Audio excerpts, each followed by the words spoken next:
अस्सलामुअलैकुम। आपका खैर मकदम है हदीस की बातें यूट्यूब चैनल में। मिस्र की सरजमीन पर फिरौन का राज था, और सिर्फ राज ही नहीं, घमंड का ऐसा पहाड़ था कि वो खुद को खुदा कहने लगा था। लोग उसके सामने सिर झुकाते, डरते, कांपते, और वही डर फिरौन के घमंड को और भी बड़ा कर देता था। फिरौन कहता था, मैं हूँ मिस्र का मालिक, मेरे बिना इस धरती पर कुछ नहीं हिल सकता। लेकिन एक दिन उसके इस घमंड को झटका देने वाला पहला अलामत सामने आया। मिस्र की रात गहरी और डरावनी थी। शाही महल की सबसे ऊंची बालकनी पर दुनिया का सबसे ताकतवर बादशाह फिरौन खड़ा था, लेकिन आज उसकी आंखों में नींद नहीं थी। उसके कानों में एक अजीब सी गूंज थी, पानी की नहीं बल्कि खून के बहने की आवाज। वह नील नदी की तरफ देख रहा था, वही नील नदी जिसे वह अपनी मिल्कियत समझता था। लेकिन आज उसे उस नदी के काले पानी में अपना चेहरा नहीं बल्कि मौत का साया दिखाई दे रहा था। उसके हाथ कांप रहे थे। उसने पास रखे सोने के ग्लास को उठाया और पानी पीने के लिए होठों से लगाया, लेकिन जैसे ही पानी उसके मुंह में गया, वह गाढ़ा बदबूदार खून बन गया। फिरौन ने जोर से जाम को फर्श पर दे मारा। नहीं, वह चीखा, यह मूसा का जादू है, यह हकीकत नहीं हो सकती। लेकिन यह हकीकत थी, और यह सिर्फ शुरुआत थी उस खौफनाक अंजाम की जो इतिहास के पन्नों पर हमेशा के लिए दर्ज होने वाला था। कुछ दिन पहले ही हजरत मूसा अलैहिस्सलाम फिरौन के दरबार में आए थे। उनका चेहरा नूरानी था, लेकिन आंखों में जलाल था। मूसा अलैहिस्सलाम ने कहा था, ऐ फिरौन, अब भी वक्त है, बनी इजराइल को छोड़ दे और अपने रब के सामने झुक जा, वरना मिस्र की जमीन तुझे उगल देगी और आसमान तुझ पर रोएगा भी नहीं। फिरौन अपने तख्त पर अकड़ कर बैठा था। उसने अपनी हंसी उड़ाई थी। मैं मिस्र का रब हूं। ये हवाएं, ये पानी, ये सूरज, सब मेरे हुक्म के गुलाम हैं। तेरा रब मेरा क्या बिगाड़ लेगा? लेकिन फिरौन भूल गया था कि मिट्टी का बना इंसान जब खुदाई का दावा करता है तो कुदरत उसे तोड़ने के लिए अपनी सबसे छोटी फौज को भेजती है। अल्लाह का गजब उतरना शुरू हुआ। वह मिस्र जो अपनी खूबसूरती पर नाज करता था, अब एक बदबूदार नरक बन चुका था। 1. खून का कहर। सबसे पहले पानी ने बगावत की। मिस्र का हर कुआं, हर नहर, हर घड़ा खून से भर गया। मिस्रवासी प्यास से तड़प रहे थे। अजीब बात यह थी कि जब कोई बनी इजराइल का गुलाम पानी पीता तो वह साफ और ठंडा पानी होता, लेकिन जैसे ही कोई फिरौन को मानने वाला उसे छूता, वह गाढ़ा खून बन जाता। फिरौन प्यास से पागल हो रहा था। उसके होंठ सूख कर पपड़ी बन गए थे। वह चिल्लाता, मूसा को बुलाओ, उससे कहो इसे रोके। जब मूसा अलैहिस्सलाम ने दुआ की और पानी साफ हुआ तो फिरौन का घमंड फिर लौट आया। उसने कहा, यह तो बस एक इत्तेफाक था, 2 मेंढकों का हमला। फिर अल्लाह ने दूसरी फौज भेजी, मेंढक। ये कोई आम मेंढक नहीं थे। अचानक लाखों करोड़ों मेंढक मिस्र के घरों में घुस आए। सोचिए उस मंजर को। फिरौन अपने शाही बिस्तर पर लेटने जाता तो मखमल के गद्दों के नीचे से ठंडे चिपचिपे मेंढक निकलते। वह खाना खाने के लिए निवाला उठाता तो खाने के बर्तन में मेंढक कूद पड़ते। वह बात करने के लिए मुंह खोलता तो डर रहता कि कहीं मेंढक मुंह में न चला जाए। पूरे मिस्र में सिर्फ एक ही आवाज थी, डर डर। और लोगों की चीखें। बादशाह हो या फकीर, सबको इन छोटे जानवरों ने घुटनों पर ला दिया था। फिरौन फिर गिड़गिड़ाया, फिर वादा किया, फिर अजाब टला, और फिर उसने वादा तोड़ दिया। 3 जुएं और टिड्डियों का तूफान। फिर हवा ने हमला किया। धूल और मिट्टी जुओं में बदल गई। लोगों के जिस्मों पर, बालों में, कपड़ों में कीड़े रेंगने लगे। वे खुजलाते खुजलाते अपनी खाल नोच लेते थे। उसके बाद टिड्डियों का लश्कर आया। उन्होंने मिस्र के हरे भरे खेतों को खाकर काला कर दिया। जो बागीचे फिरौन की शान थे, वे अब सूखी लकड़ियों का ढेर बन चुके थे। फिरौन का वजीर हामान उसके कान भरता रहा, जापना, आप कमजोर नहीं पड़ सकते। अगर आप झुके तो लोग आपको खुदा मानना छोड़ देंगे। यह मूसा का जादू है, बस कुछ दिन का खेल है। यही वो झूठी तसल्ली थी जिसने फिरौन को मौत के मुंह तक धकेल दिया। आखिरी चेतावनी आ चुकी थी।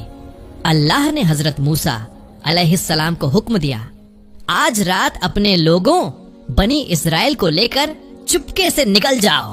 अंधेरी रात में जब मिस्र सो रहा था, लाखों गुलाम खामोशी से अपने घरों से निकले। न कोई शोर, न कोई हंगामा। माएं अपने बच्चों के मुंह पर हाथ रखे हुए थीं ताकि उनकी रोने की आवाज न आए। यह आजादी का सफर था, लेकिन सुबह होते ही फिरौन के जासूसों ने उसे खबर दी, बादशाह, मूसा अपने लोगों को लेकर भाग गया है, हमारे गुलाम जा रहे हैं। फिरौन गुस्से से लाल हो गया। उसका सीना तकब्बुर, घमंड से फटने लगा। उसने अपनी जिद की हद पार कर दी। मेरी फौज तैयार करो, उसने दहाड़ लगाई। आज मिस्र की जमीन उनका खून पिएगी। मैं मूसा को भी मारूंगा और उसके रब को भी देख लूंगा। 20 लाख की फौज, रथ, घोड़े, तलवारें। फिरौन अपनी पूरी ताकत के साथ निकल पड़ा। जमीन उसके लश्कर के कदमों से कांप रही थी। धूल का गुब्बार आसमान छू रहा था। उसका इरादा पक्का था, आज बनी इजराइल का नामो निशान मिटा देना है। नील के किनारे मौत और जिंदगी के बीच बनी इजराइल चलते चलते बहर ए अहमर, लाल सागर के किनारे पहुंच गए। सामने ठाठे मारता हुआ गहरा समुद्र था और पीछे से उड़ती हुई धूल बता रही थी कि फिरौन आ रहा है। लोग घबरा गए। उन्होंने चीखना शुरू कर दिया, ए मूसा, तुमने हमें मरवा दिया। सामने समंदर है, पीछे फिरौन है, अब हम कहां जाएं? मायूस चेहरे, रोते हुए बच्चे और कांपते हुए बुजुर्ग, सबको अपनी मौत सामने दिख रही थी। लेकिन हजरत मूसा अलैहिस्सलाम का ईमान पहाड़ जैसा मजबूत था। उन्होंने सुकून से कहा, हरगिज नहीं, मेरा रब मेरे साथ है, वह जरूर रास्ता निकालेगा। तभी अल्लाह का हुक्म हुआ, ए मूसा, अपनी लाठी समंदर पर मारो। जैसे ही लाठी पानी से टकराई, एक भयानक आवाज आई, जैसे आसमान फट गया हो। समंदर का पानी बीच से चीर दिया गया। पानी की लहरें दोनों तरफ बड़े पहाड़ों की तरह खड़ी हो गईं। बीच में सूखी जमीन निकल आई। यह मंजर देखकर लोगों की आंखें फटी रह गईं। यह नामुमकिन था, लेकिन उनकी आंखों के सामने था। मूसा अलैहिस्सलाम ने हुक्म दिया और लाखों लोग उस रास्ते से गुजरने लगे। फिरौन अपने रथ पर सवार तेजी से समुद्र के किनारे पहुंचा। वहां का मंजर देखकर उसने लगाम खींच ली। उसके घोड़े बिधक गए। उसने देखा कि समुद्र 2 हिस्सों में बटा हुआ है और बीच में एक रास्ता है। पानी की दीवारें खड़ी थीं, मानो किसी हुक्म का इंतजार कर रही हों। फिरौन के दिल में पहली बार खौफ पैदा हुआ। उसकी अंतरात्मा ने कहा, मत जा, यह जाल है, यह रब का मौजज़ा है। वह ठिठक गया। वह पीछे हटने ही वाला था कि तभी अल्लाह की हिकमत देखिए। हजरत जिब्राइल अलैहिस्सलाम एक इंसानी शक्ल में एक घोड़ी पर सवार होकर आए और फिरौन के घोड़ों के आगे से तेज रफ्तार में उस समुद्री रास्ते में घुस गए। फिरौन के घोड़ों, जो नर थे, ने जब घोड़ी को आगे जाते देखा तो वे बेकाबू होकर उसके पीछे दौड़ पड़े। फिरौन चाहकर भी उन्हें रोक न सका। जैसे ही फिरौन रास्ते पर उतरा, उसकी पूरी फौज, वजीर, सिपाही, हाथी, घोड़े सब उसके पीछे चले आए। उन्हें लगा कि रास्ता उनके लिए भी खुला है। हम मूसा को पकड़ लेंगे, वे चिल्लाए। बनी इजराइल का आखिरी आदमी समुद्र के दूसरे किनारे पर सुरक्षित पहुंच चुका था। फिरौन और उसकी पूरी फौज अब समुद्र के ठीक बीचों बीच थी। दोनों तरफ पानी की ऊंची ऊंची दीवारें थीं, जो अब कांप रही थीं। सन्नाटा इतना गहरा था कि रथों के पहियों की आवाज गूंज रही थी। अचानक हजरत मूसा अलैहिस्सलाम ने अल्लाह के हुक्म से अपनी लाठी दोबारा पानी की तरफ बढ़ाई और तब वह हुआ जिसका डर था। अल्लाह का हुक्म हुआ, मिल जा।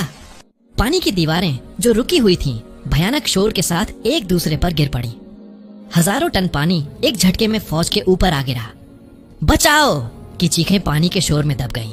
रथ टूट गए, घोड़े डूबने लगे और लोहे के कवच पहने सिपाही पत्थर की तरह समुद्र की तह में जाने लगे। फिरौन पानी की लहरों से लड़ रहा था। वह डूब रहा था, ऊपर आ रहा था, फिर डूब रहा था। उसका ताज कहीं गिर चुका था। उसके शाही कपड़े भीगकर भारी हो गए थे। मौत को सामने देखकर उसका सारा घमंड एक पल में चकनाचूर हो गया।